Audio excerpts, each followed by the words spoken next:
तो चलिए बुलेटिन की शुरुआत करते हैं। लोकसभा चुनाव 2024 के प्रथम चरण का मतदान कल हो चुका है। देश में 102 सीटों पर पहले चरण में 62.37% वोटिंग हुई। राजस्थान में 57.88%, अंडमान निकोबार में 56.87%, अरुणाचल प्रदेश में 67.26%, असम में 72.71%, बिहार में 48.50%, छत्तीसगढ़ में 63.78%, जम्मू कश्मीर में 65.08% और लक्षद्वीप में 59.02% मतदान। मध्य प्रदेश में 65.60%, महाराष्ट्र में 56.34%, मणिपुर में 69.18%, मेघालय में 74.31%, मिजोरम में 54.23%, तो नागालैंड में 56.91%, पुडुचेरी में आंकड़ा रहा 73.76% का, उत्तर प्रदेश में 58.59%, सिक्किम में 71.33%, तो तमिलनाडु में 66.02%, त्रिपुरा में 80.32%, उत्तराखंड में 54.22% और पश्चिम बंगाल में 77.57% मतदान हुआ। और इसी बीच अगर राजस्थान के लिहाज से समझने की कोशिश की जाए, हर एक अपडेट आपने फर्स्ट इंडिया के जरिए कल देखी, लेकिन राजस्थान की फाइनल रिपोर्ट अब आपको समझाते हैं। पहले चरण में 57.88% वोटिंग हुई। 12 लोकसभा सीटें राजस्थान के प्रथम चरण के अंतर्गत आई और इस दौरान फाइनल वोटिंग प्रतिशत चुनाव आयोग ने जारी किया। सबसे अधिक अगेन श्रीगंगानगर में सुबह से तेजी मतदान को लेकर बनी हुई थी। 66.25% मतदान। अलवर में आंकड़ा 60.32% रहा। भरतपुर में 53 से ज्यादा, बीकानेर में 54.41% मतदान। वहीं अगर जयपुर ग्रामीण की जिक्र की जाए तो 57.52%, नागौर में 57.37% और सीकर में 58.17% मतदान हुआ।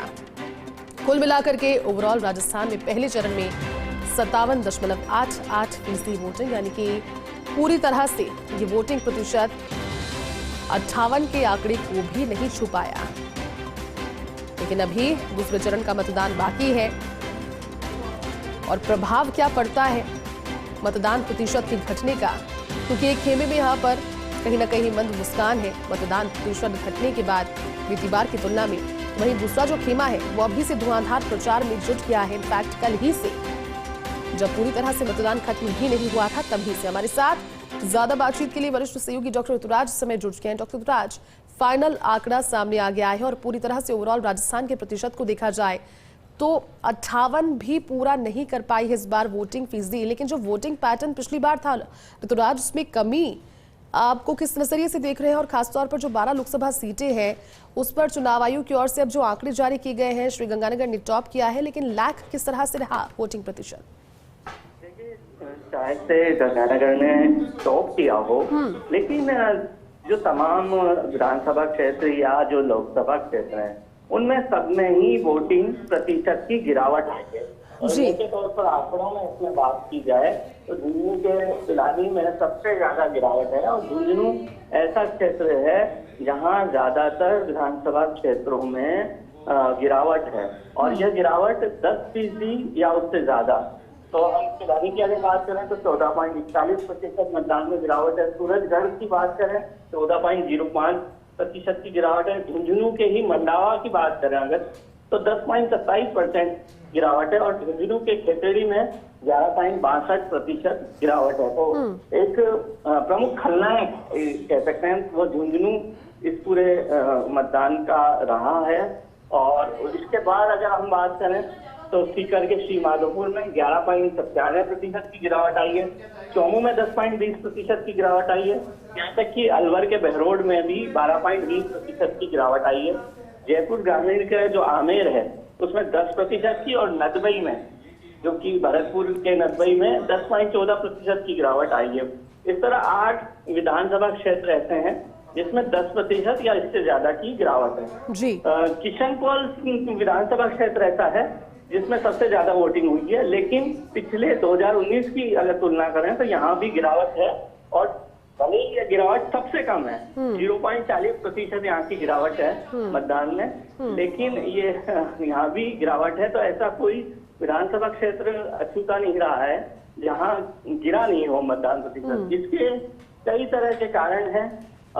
ये समझ में आता है, जो मोटे तौर पर इस बार मतदाता का रुख रहा है वह यह रहा है कि जो पॉलिटिकल पार्टी नैरेटिव सेट करना चाहती थी, पॉलिटिकल पार्टी हो चाहे निर्वाचन विभाग हो, उस नैरेटिव को उन्होंने ज्यादा तवज्जो नहीं दी है, या फिर उन्हें ये नैरेटिव समझ में नहीं आया है।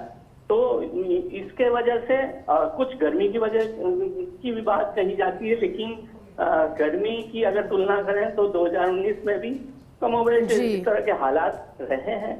तो यह मोटी एक वजह। और इसके बाद हम अगर और विश्लेषण की बात करें तो ये देखना होगा कि नोटा इसमें क्या भूमिका निभाता है, क्योंकि नोटा के आंकड़े बेहद महत्वपूर्ण है। तो ही क्लोज कॉन्टेस्ट वाली सीटें आप देखने को मिलेंगी, क्योंकि मतदान प्रतिशत जब गिरता है तो जो ज्यादा टक्कर वाली सीटें नहीं होती उनमें भी कड़ा मुकाबला हो जाता है, और त्रिकोणीय संघर्ष वाली जो सीटें हैं खासतौर पर उनमें और भी दिलचस्प मुकाबला हो जाता है। तो नोटा इसमें क्या भूमिका निभाता है? क्या नोटा का जो मत प्रतिशत है या मत है वह जो जीत हार के अंतर से ज्यादा होता है, ये देखने वाली बात होगी। और ऐसी कितनी सीटें होंगी जिनमें ये ज्यादा होगा नोटा, तो निश्चित रूप से यहाँ ये देखने वाली बात है। और कितनी सीटें ऐसी बन जाएंगी जहाँ क्लोज कॉन्टेस्ट सामने आएगा, जहाँ 1000 से जीत हार तय होगी, 2000 से जीत हार तय होगी, 3000, 5000, 10,000 के वोटों से जीत हार तय होगी। तो ये पहले चरण ने इस तरह सिखाया है, एक सबक दिया है। दूसरी ओर अगर निर्वाचन विभाग की बात करें तो कई तरह के नवाचार यहाँ पर देखने को मिले थे। खासतौर पर स्क्रैच कार्ड, जो पहले 50 मतदाता हैं, कई बूथ ऐसे थे जिनमें दिए गए, रखे गए। नव जो मतदाता हैं उनको सर्टिफिकेट दिए गए, उनको तरह तरह के जो गिफ्ट तरह के चीजें दी गई। तो ये भी देखने में आया कि खासतौर पर शहरी बूथों में इस तरह से ज्यादा हुआ, तो ग्रामीण मतदाता तो संभवतः ये सब चीजें कुछ पसंद नहीं आई। बिल्कुल ऋतुराज, और खासतौर पर समझना ये भी होगा दूसरे चरण से पहले कि जिन फर्स्ट टाइम वोटर्स का जिक्र किया जा रहा है, जो युवा है, वो गर्मी या फिर सावे ऐसे एक्सक्यूज देकर अगर घर रहेंगे और फिर वोटिंग प्रतिशत वहां से भी नहीं बढ़ेगा, तो फिर आगे सोचने की वाली बात